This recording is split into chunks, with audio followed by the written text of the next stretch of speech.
ಪೂರ್ಣಗೊಂಡಿದ್ದು 150 ಕಿಲೋಮೀಟರ್ ಕಾಮಗಾರಿಗಳು ಪ್ರಗತಿಯಲ್ಲಿವೆ.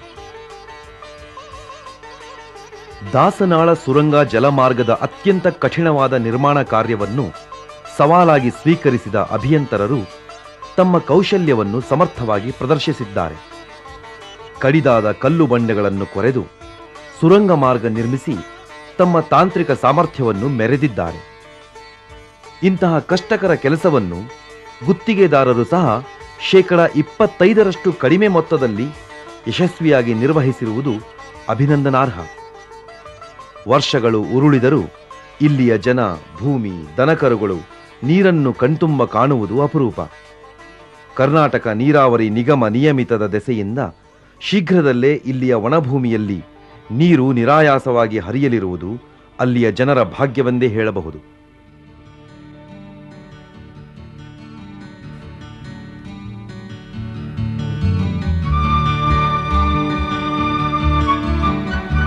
ಮಲಪ್ರಭಾ ಯೋಜನೆಯು ಬೆಳಗಾವಿ ಜಿಲ್ಲೆಯ ನವಿಲುತೀರ್ಥ ಬಳಿಯಲ್ಲಿ ಅನುಷ್ಠಾನಗೊಳ್ಳುತ್ತಿದ್ದು 37.73 ಟಿಎಂಸಿ ನೀರು ಸಂಗ್ರಹಿಸುವ ಸಾಮರ್ಥ್ಯ ಹೊಂದಿದೆ. ಈ ಯೋಜನೆಯ ಅಣೆಕಟ್ಟು ನಿರ್ಮಾಣ ಪೂರ್ಣಗೊಂಡಿದ್ದು ಬೆಳಗಾವಿ, ಬಿಜಾಪುರ ಮತ್ತು ಧಾರವಾಡ ಜಿಲ್ಲೆಯ 2,20,028 ಹೆಕ್ಟೇರು ಪ್ರದೇಶಕ್ಕೆ ನೀರೊದಗಿಸಲಿದೆ. ಇದೇ ಯೋಜನೆಯ ಬಲದಂಡೆ ಕಾಲುವೆಯ ಒಟ್ಟು ಉದ್ದ 142 ಕಿಲೋಮೀಟರ್ಗಳು. ಆ ಪೈಕಿ 116 ಕಿಲೋಮೀಟರ್ ವರೆಗಿನ ಕಾಮಗಾರಿಗಳು ಪೂರ್ಣಗೊಂಡಿದ್ದು 117ರಿಂದ 121 ಕಿಲೋಮೀಟರ್ ವರೆಗಿನ ಕಾಮಗಾರಿಗಳು ಪೂರ್ಣಗೊಳ್ಳುವ ಹಂತದಲ್ಲಿವೆ.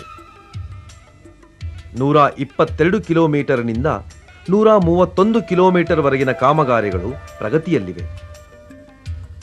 ಎಡದಂಡೆ ಕಾಲುವೆ 135 ಕಿಲೋಮೀಟರ್ ವರೆಗೆ ಪೂರ್ಣಗೊಂಡಿದ್ದು 142 ಕಿಲೋಮೀಟರ್ ವರೆಗಿನ ಕಾಮಗಾರಿಗಳು ಪೂರ್ಣಗೊಳ್ಳುವ ಹಂತದಲ್ಲಿವೆ.